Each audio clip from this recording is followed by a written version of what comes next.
بسم اللہ الرحمن الرحیم۔ ہماری آج کی گفتگو ایک بہت ہی جامع حدیث کے حوالے سے ہے۔ حضرت عبداللہ ابن عمر رضی اللہ تعالیٰ عنہ اس حدیث کے راوی ہیں، اور کسی بھی شخص کی جو ذاتی زندگی میں ذمہ داریاں ہوتی ہیں ان کے حوالے سے یہ حدیث بنیادی حیثیت کی حامل ہے۔ عبداللہ ابن عمر فرماتے ہیں، قال رسول اللہ صلی اللہ علیہ وسلم الا کلکم راع وکلکم مسئول عن رعیتہ فالامام الذی علی الناس راع وهو مسئول عن رعیتہ والرجل راع علی اہل بیتہ وهو مسئول عن رعیتہ والمرأة راعیۃ علی بیت زوجہا وولدہ وہی مسئولۃ عنہ وعبد الرجل راع علی مال سیدہ وہو مسئول عنہ الا کلکم راع وکلکم مسئول عن رعیتہ او کما قال النبی صلی اللہ علیہ وسلم۔ رسول اللہ صلی اللہ علیہ وسلم کی اس حدیث کا مفہوم اگر ہم آسان الفاظ میں بیان کریں تو یہ ہے کہ تم اس دنیا میں جو بھی انسان اپنی عقل اور ہوش و حواس کی موجودگی میں زندہ ہو تو تم میں سے کوئی بھی شخص شتر بے مہار نہیں ہے۔ تم میں سے ہر شخص ذمہ دار ہے، چاہے وہ کسی بھی لیول پر ہو۔ اللہ تعالیٰ کی نظر میں وہ شخص ایک ذمہ دار شخص ہے، اس کی کچھ ذمہ داریاں ہیں، اور وہ ذمہ داریاں اگر پوری کرے گا تو اللہ تعالیٰ کی بارگاہ میں اجر و ثواب کا مستحق بنے گا، اور اگر ان ذمہ داریوں میں کوتاہی کرے گا تو حقوق اللہ کو بھی تلف کرنے والا ہوگا، حقوق العباد کو بھی تلف کرنے والا ہوگا، اور ایسا شخص اللہ تعالیٰ کی نظر میں بھی ناپسندیدہ بندہ ہوگا، اور اللہ کے بندوں کی نظر میں بھی اس شخص کبھی بھی اچھا مقام حاصل نہیں کر سکتا۔ اب اس حدیث کی روشنی میں دیکھیں تو رسول اللہ صلی اللہ علیہ وسلم نے 4 افراد کو بالخصوص بیان فرمایا، لیکن یہ حدیث اس کا کانٹیکسٹ بتاتا ہے کہ یہ حدیث انہی 4 افراد کو منحصر نہیں ٹھہراتی۔ یہ 4 افراد تو سمبولیکلی اس حدیث میں بطور استعارہ بیان کیے گئے، یہ سمجھانے کی خاطر کہ تمام کے تمام معاشرے کے افراد اپنی اپنی ڈومین میں ذمہ دار ہیں، اور ان کی ذمہ داریاں اس نوعیت کی ہیں کہ اللہ تبارک و تعالیٰ قیامت کے دن ان بندوں سے ان ذمہ داریوں کے بارے میں سوال کرے گا۔ سب سے پہلا شخص جس کو اس حدیث مبارکہ کے اندر رسول اللہ صلی اللہ علیہ وسلم نے ذمہ دار ٹھہرایا وہ ریاست کا سربراہ اور حکمران ہے۔ ریاست کے سربراہ کی ذمہ داریاں بہت زیادہ ہوتی ہیں۔ ہمارے ہاں تو آج کل بدقسمتی سے ریاست کا سربراہ ہونا اس کی خواہش لوگ کرتے ہیں، اور اس پر جو ذمہ داریاں ہیں ان پر بالکل توجہ نہیں کرتے، لیکن رسول اللہ صلی اللہ علیہ وسلم کی تعلیمات کی روشنی میں ہم اگر دیکھیں تو کسی بھی ریاست کا سربراہ ہونا انتہائی مشکل ترین کام ہے، اور انسان اپنے ذات سے یکسر غافل ہو جاتا ہے اگر وہ واقعی حقیقت میں ذمہ دار حکمران ہو تو۔ اس کی تمام تر توجہ اپنی ریاست کی فلاح و بہبود، ان کے حقوق کا تحفظ، ان کی دینی، اخلاقی، معاشرتی اور سیاسی تربیت، یہ ریاست کے سربراہ کی بنیادی ذمہ داری ہوتی ہے۔ اپنی رعایا کے حقوق کی حفاظت کرنا، ان کے حقوق بہم پہنچانے کے انتظامات کرنا، یہ ریاست کے سربراہ کی بنیادی ذمہ داریوں میں اہم ترین حیثیت کی ذمہ داری ہے، جس سے بدقسمتی سے آج کل کے حکمران بالکل غافل ہیں۔ تو کسی بھی حکمران کو چاہیے، کسی بھی سربراہ کو چاہیے، اب اسی بات کو ریاست کے حکمران سے آپ مختلف اداروں کے سربراہ کی طرف لے آئیے تو وہ تمام ریاست کے اندر جو ذیلی ادارے ہوتے ہیں ان کے جو سربراہان ہیں وہ بھی بالکل اپنی ڈومین میں رہتے ہوئے ذمہ دار ہیں، اپنے اپنے اداروں کے حوالے سے ان کی بھی وہی ذمہ داریاں ہیں جو ریاست کے سربراہ کی ذمہ داریاں تھیں،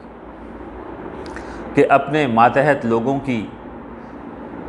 کے بارے میں یہ خیال رکھیں کہ ان کے ساتھ کوئی ظلم نہ ہو، ان کی اخلاقی دینی تربیت کرتے رہیں،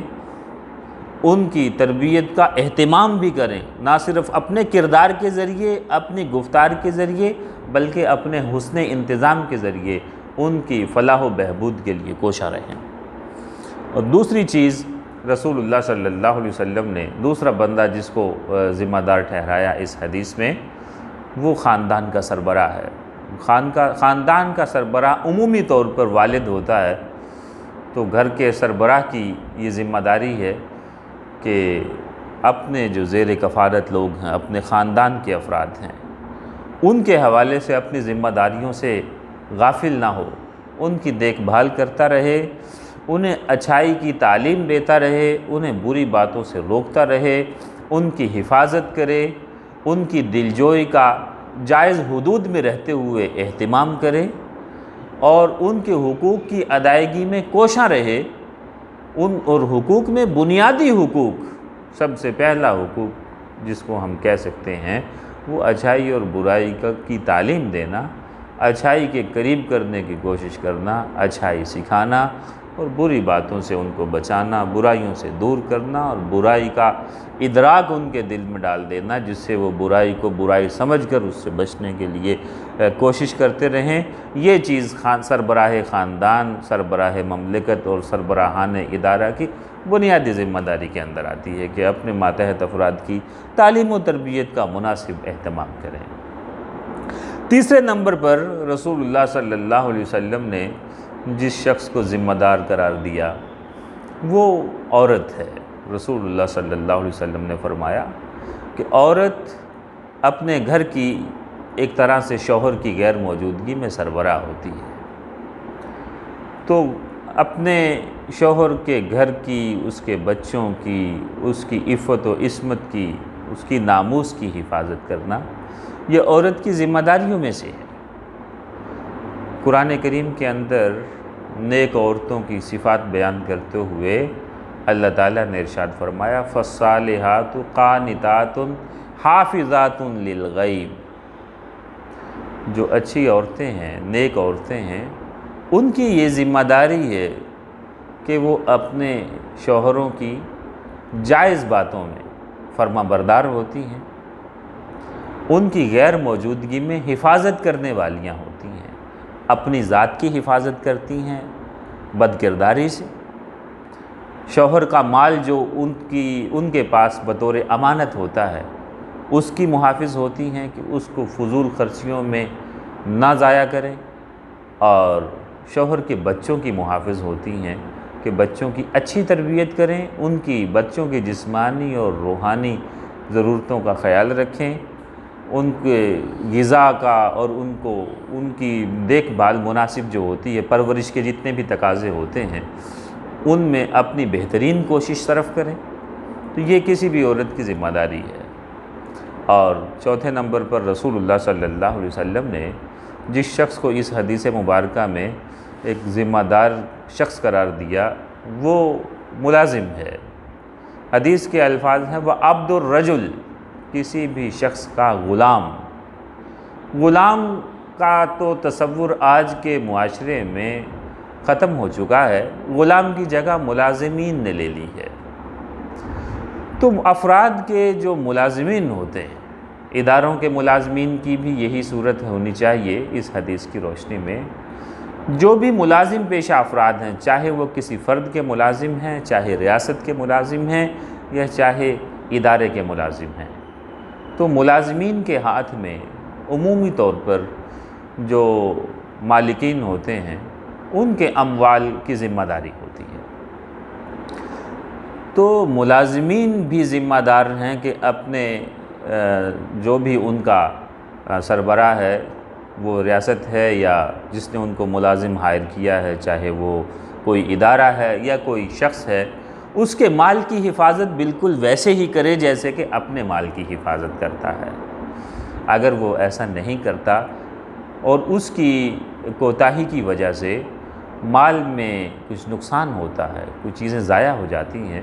تو وہ شخص نہ صرف معاشرتی طور پر مجرم اور برا سمجھا جائے گا، بلکہ اللہ تعالیٰ کی نظر میں بھی وہ شخص اپنی ذمہ داریوں میں کوتاہی برتنے والا ہوگا۔ جیسے کہ پہلے عرض کیا کہ یہ 4 افراد ہی صرف ذمہ دار نہیں ہیں، بلکہ یہ 4 افراد سمجھانے کے لیے ہیں کہ معاشرے کے ہر طبقے میں موجود جو شخص جہاں پر بھی ہے، اپنے دائرہ عمل میں رہتے ہوئے وہ ذمہ دار ہے اور اس شخص کو اس کی ذمہ داری پوری کرنی ہوگی۔ مثال کے طور پر کلاس میں استاد ذمہ دار ہے، طالب علم ہے تو وہ بھی ذمہ دار ہے۔ ذمہ داریوں کی نوعیت کچھ مختلف ہے۔ پڑوسی ایک دوسرے کے ہیں تو ہر پڑوسی ذمہ دار ہے۔ ماں باپ اور اولاد کے رشتے کو دیکھیں تو ماں باپ بھی ذمہ دار ہیں۔ ذمہ داریوں کی نوعیت البتہ مختلف ہو سکتی ہے، بالکل ویسے ہی اولاد بھی ذمہ دار ہے۔ تو نہ ہم اولاد کو ذمہ داریوں سے آزاد اور بے مہار قرار دے سکتے ہیں، نہ ہی والدین کو قرار دے سکتے ہیں۔ اسی طرح بہن بھائیوں کے جو رشتے ہوتے ہیں یا رشتہ داروں کا جو باہمی تعلق ہوتا ہے، اس میں بھی تمام لوگ بالکل ویسے ہی ذمہ دار ہیں۔ ذمہ داریوں کی نوعیت مختلف ہو سکتی ہے، بالکل اسی طرح جس طرح سے ہم نے اس حدیث میں سربراہ مملکت کو ذمہ دار ٹھہرایا، بالکل ویسے ہی رعایا بھی ذمہ دار ہے۔ ذمہ داریوں کی نوعیت البتہ مختلف ہے افراد کے اعتبار سے۔ تو اسی بات کی طرف دوبارہ سے تاکید کرنے کے لیے رسول اللہ صلی اللہ علیہ وسلم نے اس حدیث کے آخر میں پھر وہی جملہ ارشاد فرمایا جو شروع میں ارشاد فرمایا تھا، الا کلکم راعٍ، خبردار جان لو کہ تم میں سے ہر شخص، کلکم راعٍ، تم میں سے ہر شخص ذمہ دار ہے۔ کلکم ایک منطقی بات ہو جائے گی، کل موجبہ کلیہ کی علامت ہے۔ موجبہ کلیہ وہ جملہ ہوتا ہے جس میں تمام افراد شامل ہوتے ہیں۔ تو کلکم میں تمام افراد، تمام وہ انسان شامل ہیں جن کی عقل سلامت ہے، وہ تمام ذمہ دار ہیں، چاہے وہ میں ہوں، چاہے وہ آپ ہوں، چاہے وہ ہم معاشرے کے بقیہ افراد ہوں۔ تمام لوگوں کو چاہیے